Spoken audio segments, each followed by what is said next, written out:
if it's an owner financing deal and it's free and clear and I'm looking to get principal only, I'm looking for a seller who cares more about their price, and a lot of them do just from an ego standpoint. Yeah, I want my price. I don't care what I got to do. Okay, great.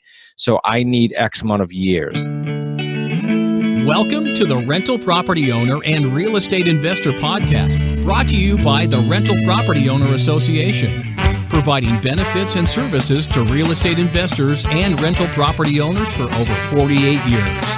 With your host, Brian Hamrick from Hamrick Investment Group. This episode is sponsored by Green Property Management, managing everything from single-family homes to apartment complexes in the West Michigan area. Find out more at greenpropertymgt.com. Hello and welcome to episode 236. To many people, the real estate market may seem unpredictable, and the very real fear of losing money has been a huge psychological hurdle to overcome. Many investors don't want to be at the mercy of the economy and the banks. My guest today has found a way to circumvent that fear and risk by investing in real estate on his terms. Chris Prefontaine is rewriting the rules of real estate and coaching investors on how to scale and automate their business without using their cash or credit. His family business has done over $80 million in real estate transactions. Chris is also the best-selling author of 2017's Real Estate on Your Terms and the more recent, The New Rules of Real Estate Investing. Chris and his family are acquiring 5 to 10 properties every month, and they control between 20 to 30 million in real estate, all done on terms without using their own cash, credit, or signing for loans. Today, we're going to discuss what it means to invest in real estate on your terms. Chris, welcome to the show. Thanks, Brian. Appreciate you having me. Why don't you just tell us a little bit about yourself, who you are, and how you got started investing in real estate? Yeah, at the risk of dating myself, I'll give you a thumbnail sketch going back to the beginning of time here. I started in 1991. I grew up around a family business not related to real estate, but as my father built a conventional brick and mortar business, he was building his own buildings and then leasing them back to his own company. It's actually a welding supply business, nothing to do with real estate. But I got to see how he did that, and I used to ask him questions like I didn't get as a young kid. What do you mean you rented it back to yourself? Like I just didn't get the whole corporate structure. So I learned it that way a little bit. I went off and built homes from early 90s to mid 90s with a building partner. I'm not a builder. I can swing a hammer, but that's about the extent of it. In 95-ish, we bought a Realty Executives franchise. So I strapped on the realtor/broker hat and did that with the intent of building it to sell it. We did. We sold it in 2000 to Coldwell Banker. So that was a good time. From then, however, running up until the 2008 crash, we were coaching realtors and investors throughout U.S. and Canada and doing our own investments. So unfortunately, we were doing those the conventional way. We were taking bank loans. We were borrowing from investors. We were putting up our own cash, all the things that I don't do now. And then the lovely debacle happened in 08. And of course, things came crashing down and banks came looking for their money. From about 2012 on is when we totally and entirely re-engineered the business to not be in that spot again. And that goes back to how you opened, which was on our terms, without banks, cash, without signing personally. That's the big things that we changed. Big things. Tell us, how bad was it for you during the Great Recession? How big a hit did you take? Well, it was millions in the red. I mean, I'll give you an idea. We had about 20, I think it was 22-ish properties, a lot of single families, some condominium conversions that we had taken multi-unit buildings and converted them to condos and get stuck right in the middle of that on a 6-unit building, for example. I'll give you some math in a minute. And then the banks came looking. So you notice there's a gap in the schedule there, 08, February, remember like it was yesterday, till about February of 12. And it was like a full-time, certainly a part-time, almost full-time job of unwinding those. So that meant what? That meant foreclosures. That meant giving some back in lieu of foreclosure. That meant short sales. It was just a complete mess.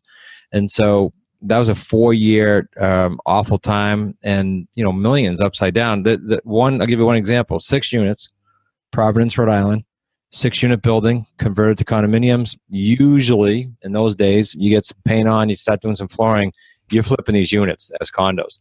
It's that quick. Well, when that came to a screeching halt, we had, out of 6 units, we had 2 or 3 sold for $172 each.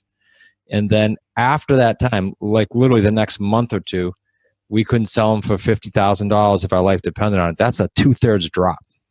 So the banks and the investors on that project go, okay, well, where's my money? They don't care. And so they don't do that if you don't borrow from them, and they certainly don't do that if you're not signed personally. So that was one that comes to mind that was just a terrible, crash. Were you forced to make decisions during that point because the banks were putting you in a position where you had to? Well, yes, sure. So I tell our students now, whether that's personally, whether you have personal overhead or whether you were foolish enough to do what I did and have all kinds of business stuff tied to you personally, those are decisions that you're making that you're in a totally bad spot to make them. It's like my father used to say, with the steamroller behind you, you made some shitty decisions, Chris. You can't make good decisions when you have a steamroller behind you. And so now flip the cards a bit, ridiculously low, if any, debt to equity personally allows you to make better decisions in your business. And then your business, if you don't take out loans that you sign personally on and you never guarantee in debt, you sleep a lot better at night, guarantee you. Talk about that. Talk about that mind shift from being in such debt during the Great Recession to where I think you said in 2012 you started doing it this new way. What was the thought process that kind of led you to understand and realize what this new way, better way should be? As a realtor, I think back to when I was a realtor, I'm like, why didn't I know this? Like I knew maybe of it, terms deals, maybe on the peripheral, but never did it. So didn't know good enough, obviously. And so the transition was, do I even go back to real estate? I literally was that spent. And then I said, all right, if I was to, what would I do? And all these things came up about not signing and not doing bank loan. We made a list. So it started out with just me. I think the first 6 months for me, it was like somewhere at the end of 12 or beginning of 13. I did about 12 of these or 13 of these deals, I think, on terms. They were all lease purchase at that time. And all our agreements are built with $10 deposits. I mean, so, it's great for a new investor. And so that's how I got off to a quick start. And then that following year, I think I did maybe close to 30 deals. And fast forward to today, it's myself, my son Nick on the property side of things, because we do our own deals. And then on the coaching side of things, my son-in-law Zach runs that with me and all of us. And we coach students to do the same thing we do. So we're in the trenches literally every week. And then we teach people to do the exact same thing. So can you explain to us then what it actually means to buy and sell a property on terms? Sure. So you got a few different things. I'll keep it as simple as possible, and we can always dive deeper.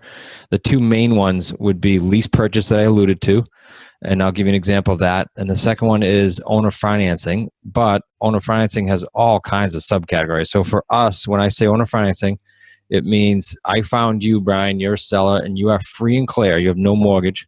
We literally look in that niche. About a third of the properties in the United States are free and clear. So we look for that, and we structure deals where they get their price as long as we get our term and we make monthly principal payments only. That's pretty key. Principal payments only.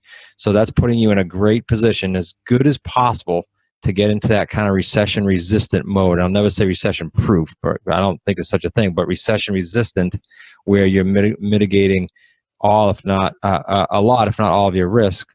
And so let me give you an example of a lease purchase. There's, again, about 5 or 6 or 8 different ways to do this, but I'll give you a simple example. You're a seller. Your house is worth, let's say, $300,000 that we agree on. We say, yeah, okay, that's market value. You owe $250. For whatever reason, you didn't get the $300 on the open market, and you're open to waiting to get all of your equity, that $50,000 equity that we just defined by taking your market value that we agree on of $3, and you owe $250. We say today, the picture in time is, if you were to sell full price, and if you didn't sell with a realtor in this example, then you get $50,000. Let's just say that without their costs involved. So we say that, okay, if you can wait, I know you didn't get it on the open market, but if you can wait, we will honor before X date. In a lot of these, let's just use for this example, 3 years, 36 months. We will do 2 things, Mr. Seller. We will give you your $50,000, and we will pay off your loan. Now, the loan's less now, so that benefits me, us, the investor, but we're going to do those 2 things at the end. So it's not about sales price. We use it to calculate his or her cash, but we say we're going to pay off the loan at the time of financing and give you your $50,000. In the meantime, what do? We made the deal contingent upon us finding a buyer who needs time to fix credit, or time to save for a deposit, or time to prove some, what the banks call seasoning, reporting of their income that's qualified enough to get the house. So either way, it's time. So during that time, we're collecting a premium above and beyond what we're paying the seller's underlying debt. And we're also collecting an upfront non-refundable down payment to make sure they're a buyer, not a glorified renter. And on the back end, we're getting the principal pay down and the markup in price. So I'll give you some math on this one too. And this is a long example. I hope that's okay. Yeah, please. We have 3 paydays that I just mentioned on all these deals: upfront deposit, monthly spread, and cash out. Those for us in the 3 states we work in as a family company average 75 grand and have for several years per deal. That's a lucrative deal. And if you look across the country and into Canada a little bit now for us, you look at all our students, I'll give you a low and a high. We have a low of 45,000 for all 3 paydays and a high of 200,000 and up per deal. That's a different scenario than when I was a realtor or when I was building homes and I'd get paid once and then go have to do another deal. So that's another reason I love the niche. So that was a long kind of explain on the lease purchase. I don't know if you want me to go in a different direction on that. So it sounds like you are not putting up any money out of your own pocket as a down payment to the original seller. No. And I can think of maybe a few exceptions, like if you get the equity in the back end that you would change that philosophy. I'll give you an example quick. Claudia, she's out in Arizona, comes to me and says, okay, I got this woman, she'll do a lease purchase. And she's one of our students. So I'm talking through the deal and she said, but she wants moving money. She wants $3,000. She can't move. There's no equity. We're just taking the house for what's left on the mortgage. I said, right, well, long story short, we got it down to $1,800, but we want to make sure there's enough profit in that house at the end to equal 2, 3, 4, 5 times that. And there was. So we did that. So we got that money from our buyer. We didn't have to come out of pocket, but we made that exception to give some of our upfront profit to her to make that decision. But that's the anomaly, not the norm. It sounds like terms are very important to you. And what strikes me in particular is that your monthly payments are principal payment only. So tell me how you like the types of terms that you typically shoot for and how you're able to swing that principal payment only. Sure. So 2 things come to mind. Maybe a few more will come out of this, but the principal only would be on the owner financing deals where they're free and clear. So they become the bank, but there's no interest. I mean, it's that simple on the owner financing ones. But on the lease purchase that I just described, where you were the seller with a mortgage of $250, however long you've been in that loan, I'm going to realize the principal pay down on that because there's obviously interest built into that PITI payment. But I'm going to realize all of that principal pay down, whatever it is, with your amortization on your current loan. The conversation goes like this, though, Brian. If it's an owner financing deal and it's free and clear, and I'm looking to get principal only, I'm looking for a seller who cares more about their price, and a lot of them do just from an ego standpoint. Yeah, I want my price. I don't care what I got to do. Okay, great. So I need X amount of years. And on an owner financing deal, we typically don't go less than 4. And we go up to as high as my building here that I'm sitting in speaking to is an owner financing deal. I did not go to a bank for it. And it's a 20-year term. So we negotiate the term against the price, and we don't have any issue whatsoever giving them the price or even a premium as long as we can get long enough out for obvious reasons, principal pay down. Is that the main consideration of the seller? Are you looking for sellers whose main focus is getting their price? Yeah, I get 2 things: getting their price, and they can wait for their equity. Because in those examples I gave you, the lease purchase and this one, they got to wait, right? So my opening question, here's a script, is real simple. Brian, I saw your house was on the market, it didn't sell. I'm just assuming a expired listing here, or a FSBO would be the same thing. I noticed your house in the market. I have a simple question for you. If I got you to your number, so vague, I don't know what the number really is going to be yet, but if I got you to your number, are you open to doing that on a lease purchase or owner financing? A lot of people knee jerk is, well, no, I want to sell, they want full price yesterday. Okay, I get that. But we then give them the stat that in most markets, you've got about 70 or 80% of the buyers that can't get a loan. That gets their attention. They go, oh, that's why I'm not selling. So it just depends on the makeup. The only person that I stop the conversation short is if you say, no. I got a family, I got kids, I need to go buy a house with this 50 grand, the equity I get. Okay, I'm not your buyer. If something changes, give me a buzz. It's not a big deal. You can either help them or you can't. What type of house and owner are you targeting then, in what markets? And because you just said in this market, 70% of the buyers can't get a loan. That to me says you're looking at certain markets and not others. We are spread out all over the states and a little bit into Canada, and it works in every market. It's just the investor being aware of, is it downward trending, flat, or upward trending? If it's upward trending, we're going to talk to more sellers, right? It's going to take more because they're selling on their own a little bit more readily. there are markets since 2012 that have been flat and still are. I have several students in PA, for example, and one of the areas is just so remote, it's just been flat. And it's a great market for him to gobble up properties because the sellers aren't selling them. So it works in every market. And as far as the seller makeup, just what I said earlier, just open to waiting for their cash out and more interested in getting the best price for it over time. And then from the seller's point of view as well, how does this help them with their tax situation? Good question. So on an owner financing deal, like the gentleman that sold me this building, this is an area, by the way, where we have our office that is a hot market. It's a tourist area. It's a transient area. There's a war college here. There's not a problem selling properties there. So most people would say, well, you're not going to find someone like that in your market. Yeah, you can. You just have to look. And so this gentleman, for tax reasons, to your question, does not want to be cashed out. Like I had an opportunity to do a refinance and get a much better rate, but it'd be conventional loan instead of staying with him and not being anything personal. And he said, Chris, I don't want to be cashed out. So he was panicky about that. So they can kick the can down the road and pay over time, or sometimes they can avoid short-term capital gains. It just depends on their situation. But yeah, there's some tax advantage built in on some of them. You've got the seller and then you're in between. Yeah, you're right. If it's a lease purchase, it's just a sandwich lease. You're not on the deed. So the seller is one piece of bread. The buyer that I find is another piece of bread, and I'm in the middle. So that's a sandwich lease. The only place you can't do those is Texas. There are other ways to pivot and work in Texas. We have several students, but that you can't do a strict sandwich like I just described. On the owner financing deals, I'm the owner. I own the house. And so they're gone, they're a bank, and I'm dealing directly with my own buyer. I'd like to take a moment to tell you about Green Property Management. Not only do they manage everything from single-family homes to apartment complexes in the West Michigan area, they also manage my entire portfolio. So I can tell you from personal experience that their unique flat fee management style is worth a closer look. If you feel that your property isn't operating to its fullest potential, then Green Property Management can help you take a holistic approach that will save you money, eliminate your headaches, and increase your net income. And if you're a property manager interested in applying Green Property Management's model, give them a call at 1-866-95-GREEN or visit them on the web at greenpropertymgt.com. Can you take us through another simple example of what a typical student might find on their first or second deal? Yeah, so we did a kind of an example of a sandwich lease. Let's do an owner financing then, because it's my favorite by far.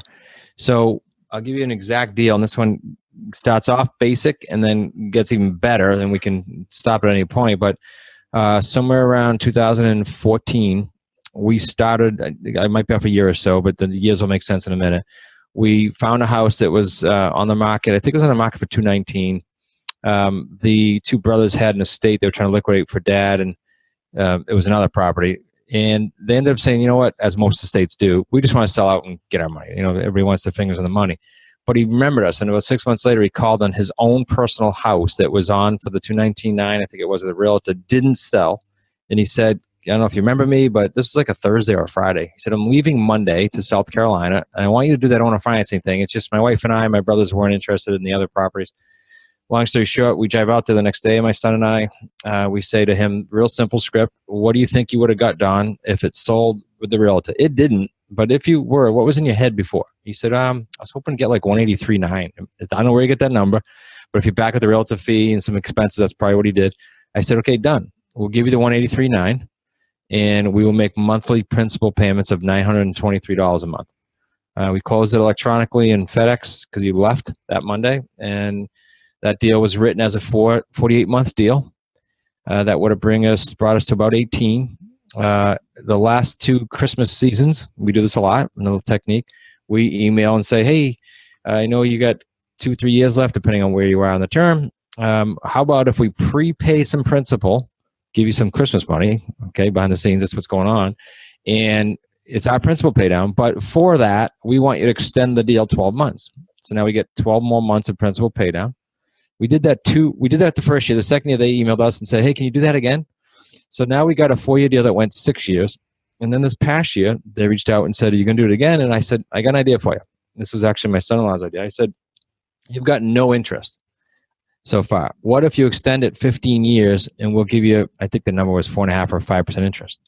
Took them 24 hours. Their accountant wrote me back a long email of why it was a great idea that they do this for tax reasons. And they retired. So that deal went from 4 to 6 to 21 years. Owner financing. It'll be paid off well before it's done. And that's taking a 183 purchase and pulling profit out of that thing about that amount or more over the years. Now, let me just say this, because I know a lot of people own rental properties. There are many of your properties, single family or two, it works great with this model. So instead of having a tenant in there that's calling you with tenant headaches, you could have a buyer in there that's doing the same thing. They're paying every month, but here's the big difference. They're doing the maintenance and the repairs like they own it. They act like a buyer. They just don't have a mortgage yet. They're paying the taxes. They're acting, behaving, and paying for things like a buyer versus a tenant. It's a big difference. What you were just describing, was that your relationship with the seller, the $900 a month and the extension of the terms, or was that your relationship with the buyer? Seller. That was with the seller. So you get that agreement in place and you're paying $900 a month. How do you then make money off of that situation? Yep. So let me tell you exactly what happened and why we extended it, because of the makeup of this buyer. So we put what we call a tenant buyer in the property. That payday one that I described earlier, that's averages around 20 something grand. We weren't as savvy way back in 14, so the down payment was only like 15 grand. So that was payday number one for us, and we structured a $1,500 a month monthly lease payment from our buyer while they were getting mortgage ready. So we had the spread of $1,500 minus $923, then plus there's an insurance cost, let's say $80 or $90. So there's a nice spread there every month. And we wrote a 3-year deal for them originally, this family. Because remember, we had originally had 4-year terms. So you got to be safe and write the buyer for a little bit less terms to make sure the house gets cashed out. Then at the end of that deal, there would have been about 120 something grand over 4 years, taking into account the upfront down, the monthly spread, and the principal pay down. However, this family hit some health challenges. There's 5 of them, 5 income earners. They hit some health challenges, and we had to extend the term, and that's what caused us to go back to the seller and say, wait a minute, we don't want to push the buyer on the street. They're asking for more time. Let's get the term extended. Everyone won there. And so we're still in that deal. The buyers are still in the house. Sellers are tickled pink, and the house will be paid off soon. So it was a 3-way win. I'd imagine that if you're you move pretty quickly with sellers as far as getting an agreement going. How quickly are you able to move with the ultimate buyer or tenant buyer or whatever they may be in the situation? How quickly are you able to get them on board so you start collecting their money? Yeah, the reason that's a good question, Brian, is most of our deals, especially when we were new, and again, we tell students that, look, if you're new, you're not taking on that payment tomorrow. You're going to make that contract contingent upon you finding the buyer. And so the seller asks exactly what you did. Okay, I think I'm interested, but how long is it going to take you? Like, how long do I got to wait?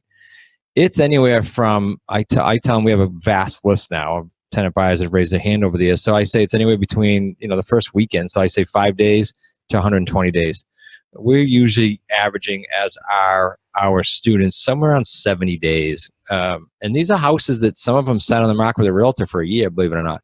They're just looking for a different buyer. So the seller is waiting for you to find that next buyer before they start collecting the money from you. You're not paying out any money. You're new. Just so you don't commit. And do you ever lose a property during that period because maybe a better deal comes along, or are you able to tie it up with a contract?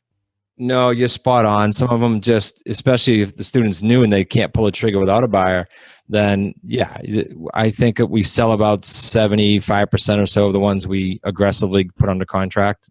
And that's because we do aggressively put a lot on and try it. Some we say to the seller, like, I don't know, Brian, if I'm going to sell it or not, but we'll give it a try. And that's the 25% that sometimes doesn't work, or they find a buyer before us and we give them the right to do that. And then let's talk about the tenant buyer or whatever they may be in each particular situation. Mm-hmm. What is the benefit to them? Why would they get into an arrangement like this? Yeah, a bunch of things there. One is many of them have given up hope. And I'll just give you one example to paint the picture, but there's just a plethora of this type of story. This one already cashed out, so it's a nice, cool success story. But this was a couple that had a successful hair salon. Cash flow was fine. It was like 15 or 18 grand a month when we pre-qualified them. And the challenge was what then? The credit was actually decent. What happened was they went through a long process of in vitro and had to file bankruptcy. So it cost them like $100,000. So they had to file bankruptcy. So now that's a buyer that has a good business, had good credit before that, and has to wait that bankruptcy out. The 2 or 3 years or from when it's signed off on. I'm losing the word right now. I'm looking for, but so that's pretty cool. They got into a home with us, a nice home, like a $500,000 home. And then about, I want to say went almost 3 years, and they cashed that out with their own mortgage. Well, that buyer literally was in tears to say, I thought I never could buy, Chris, after filing bankruptcy. That's one reason. Second reason that they would do this is if they go rent, they're renting. If the market's screaming hot one given cycle, they're definitely chasing that on the treadmill, trying to catch up, save money, try to get a house, save money, and they're always on that treadmill. With our program, they lock in their price. So if you're a tenant buyer and your price is on that house that I told you earlier, when we bought it for $183, we sold it for $225 to that tenant buyer, but they're locked in. I can tell you that house now is worth around $258, $260 because the market did okay over there. So they locked that in like they were a buyer, not a tenant. And so that's a big piece. There is a mental piece to this that's just pride of ownership. They feel like they got out of the hole, with renting. It gives them time to save further down payment, which gives them a better loan eventually. And lastly, it gives them time to increase their credit. And they're not all bad credit, but some might be borderline, and they get a much better rate if and when they enhance their credit. So for all of those reasons, that's who we usually see buying. What percentage of the buyers end up a year or two in backing out? It's usually not backing out, believe it or not. It's usually because of the pre-qualifying we do. It's usually backing out because of a major life event. So let me explain. There's a lot of mentors, and it's publicly out there, so I'm not stepping on anyone's toes. And they'll say on YouTube, you'll hear them say, oh yeah, the rent-to-own model is great. You collect that non-refundable down payment, and then who cares if they buy it? You can do it again. Well, that might be so with their agreements, but it's bogus as far as morally and ethically. So what we do is far different. We put them through a pretty strenuous pre-qual process so that someone is checking to see their FICO scores, their front-end and back-end housing ratios, like everything an underwriter does, to then say, okay, listen, I spoke to your buyer, Brian. He's going to be mortgage ready. If he follows A, B, and C, he'll be mortgage ready in X amount of months. And as long as that X amount of months is shorter than my term with my seller, I like putting Brian in that house.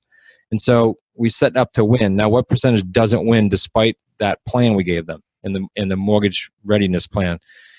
We lose 2 to, I'll say as high as 10, but I used to say 2 to 5, but 2 to 10% of our deals every year, there'll be a dropout. And that's not high. It's an inverse relationship to most people who do it the wrong way.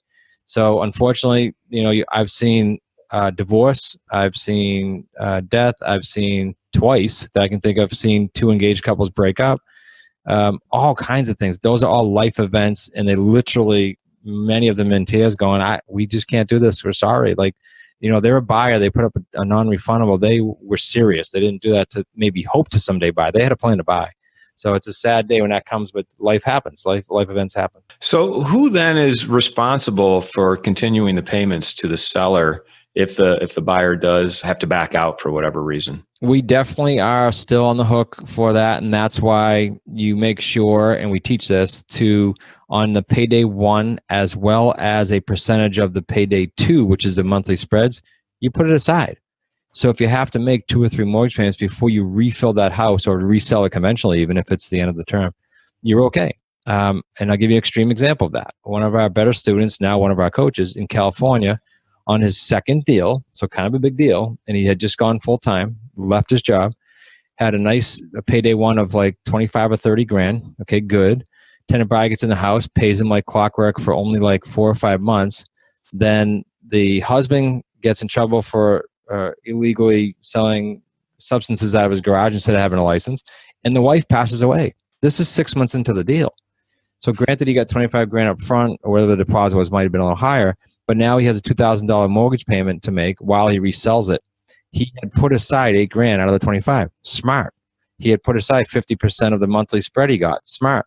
It took him about 2.5 months to sell that house. He collected a very hefty deposit on that second buyer, like 35, and then continue the deal to this day.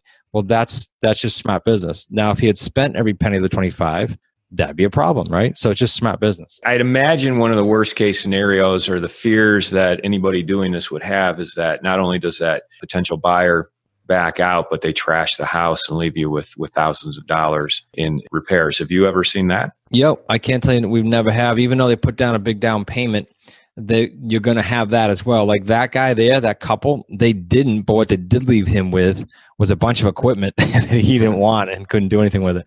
So I think it cost him like $800 to get it removed. So yeah, that happens too. So again, when you have enough of these going, 1, 2, 3 gets you starting to roll. We carry 50 at one time. So the payday twos alone are like 30 grand net a month. You put a few of those months aside and you're okay. So same on a smaller scale. Put a year worth of 50% of your payday twos aside or things like that. We give them formulas, but that it's just, again, smart business. I don't care what business you're in. If you have cash when things turn or things panic, like with what's going on now with the virus, cash pretty much puts you to sleep a little bit better at night. What is the ultimate goal here? Is it financial freedom or is there more to it? It's an interesting question because a lot of our students, and we didn't get this till we started, the community is very close. We call it the Wicked Smart community, and they're really close. And we started talking to them more in depth and surveys and things, and found out that a lot of people gravitated to us for two reasons. One is we're a family company. They like that. They kind of see themselves doing that with family and or kids. But secondly, they all wanted to help because you got buyers that for whatever reason are stuck. You got sellers that not always are stuck, but looking for a better solution, because if they're debt free, they're not stuck, but they are looking for different solutions. So, and then they win as an investor. So one is that whole thing about really, truly deep down caring. And it was amazing to hear that so much across the board with our community.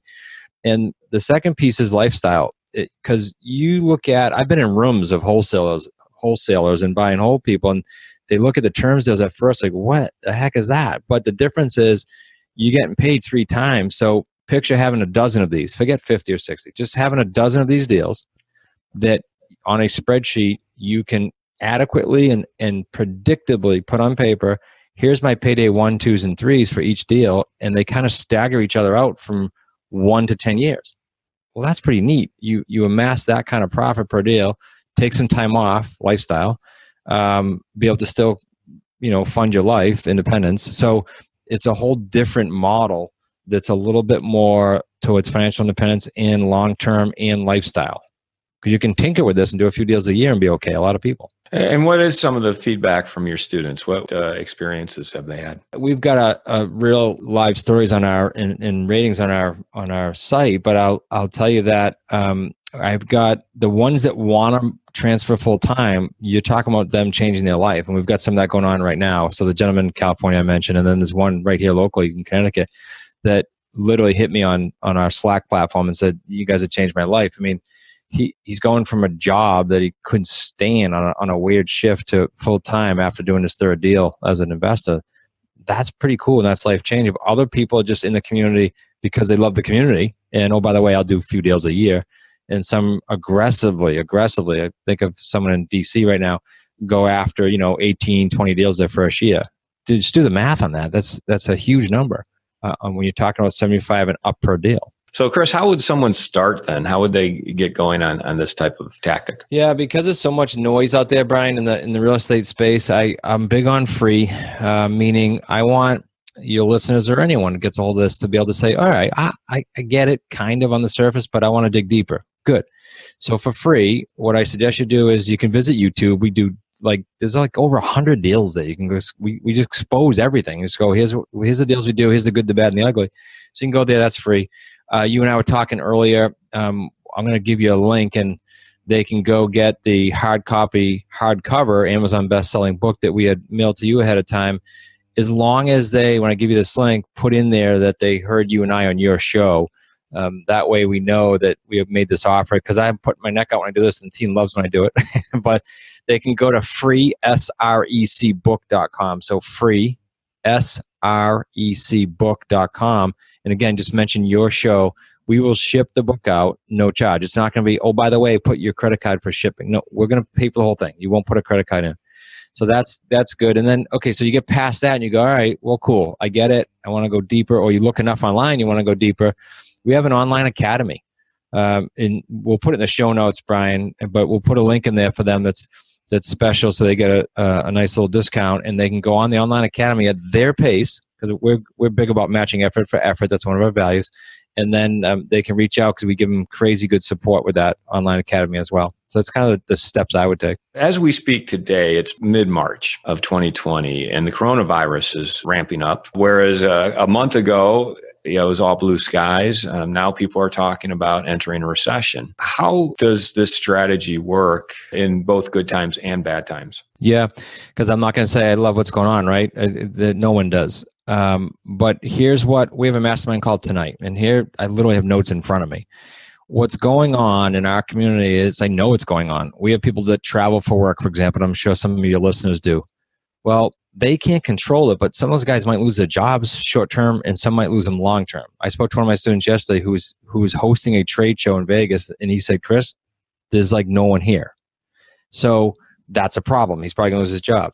So we offer them a way to work from home, to work very heavy virtually, to train very heavy virtually, and to not worry about that. That's giving someone like a lifeline. And so I just thought this through to make sure I talk about it on my mastermind call tonight with my own students, let alone your good question. Secondly, when markets soften for sellers, it's just a heck of a lot easier to buy than, for example, it is now. We talked to a lot fewer sellers to get a single deal. Similar to like in 12 and 13, when I was buying, my wife reminded me, nobody wanted to buy houses back then. They thought I was crazy.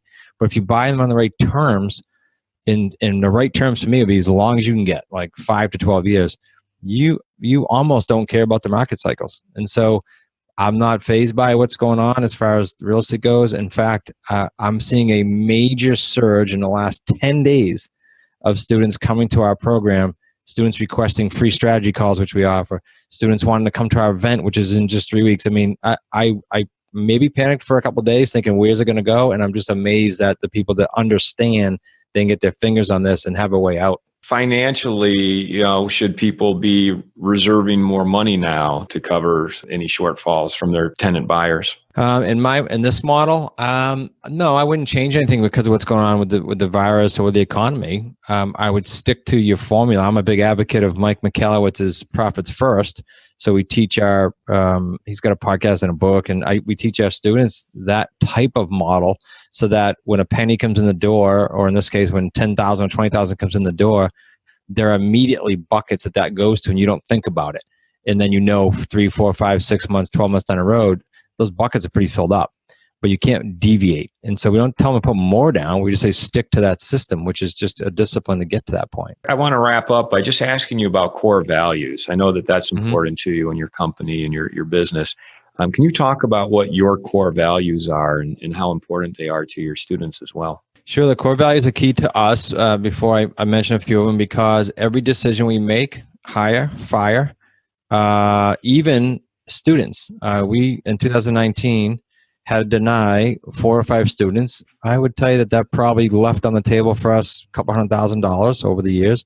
And so people are amazed that we do that. Why do we do that? Because it doesn't fit the values. It's not going to be a good fit. So off the top of my head, a couple of our values, we're clear, blunt, and to the point, no gray area. So that's a communication issue. That doesn't mean you have the permission to be rude in any way. It means it's very clear. We match effort for effort. I mentioned that earlier just in talking to you, because if somebody wants to move fast, we'll run with them. If someone wants to go slow, but we're never going to push a rope, and you're never going to want to rather wait for us. Conduct all transactions with the highest integrity. Very, very important. So if we're talking to, they have to apply for our program. If we're talking to someone that in any shape, form, or fashion doesn't, really exhibit that, or we don't think, then we can't have them. Give me an example of who you might say no to. I would ask, like, if you were in a conversation with me, I might say something like, can you give me an example of a time when a deal came across your plate and you had to make a decision based on money versus integrity, or money versus moral and ethical? And you'd be surprised. I mean, people are open with us, and because that's one of our other values. But if they say something that went the wrong way, in our opinion, morally and ethically, it's not a fit. There's another gentleman that we said no to, and it was one of our higher end programs he wanted. He called nonstop wanting it. Most mentors would say, sure, bring him in. He just was very rude to support and lit up support in a not a positive way. And we got together as a team and said, what do you guys think? And we all instantaneously said, no way. Like, that's not something we want to work with. Our community is special in a lot of ways because we've done this, and so we protect it. And they appreciate it. They really appreciate it. It's because they're very close. They're like family. They're not family, but they like family, and they don't want to mess with that. And I'm not talking like a group of 5 people. Our Slack channel has 80 people on it, and this is a good sized community. Do you have any parting thoughts or advice for our listeners? I'll say, generally speaking, it doesn't even mean real estate. It could be you could be a restaurant owner, and this would work. You could be. It doesn't matter what business. So here are the things. One, and this. So if you do this, you'll have success. One is find a niche or an industry. So not in our case a niche in real estate, but in any industry that you like. You can get behind for whatever reason. You're passionate about it. Your wife is. Your husband is. Whatever. Second, and it gets hotter as you go through these 3 steps. Second is within that niche, find someone, coach, mentor, advisor, friend that you respect, someone who has done what you want to do in that niche and still doing it. Very key. Still doing it. So they're not outdated. And now this is the hardest part. 3, once you do those 2 steps, put the blinders on for 3 years. I'm talking like don't look left, right, back. Don't let the shiny objects in them come in and have a different niche get in your way and say, oh, I can make money quicker there. Just for 3 years, put the blinders on, 36 months, and do what that advisor, coach, mentor, or board member or friend or uncle says. And if you do that and they've already done it, then success leaves clues. You're going to have success. I'm not saying it takes 3 years to do a deal.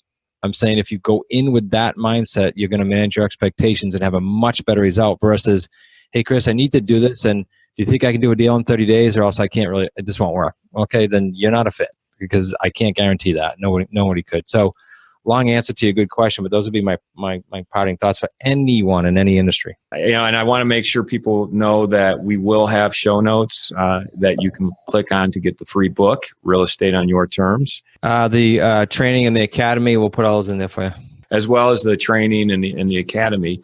You can click on the show notes to go there. Chris, thank you for sharing your information today. It's been really interesting learning about how to invest in real estate on your terms and what that really means. What are those terms? And for sharing your core values with us. It's been a pleasure talking with you.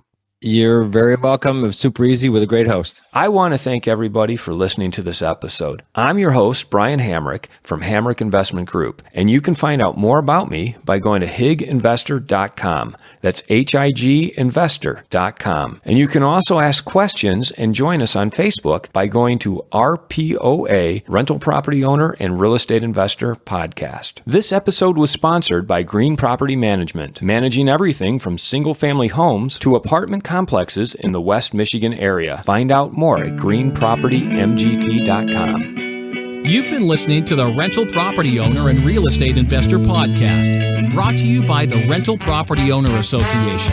You can find out more at rpoaonline.org. If you enjoyed this podcast, please go to iTunes to subscribe, rate, and review.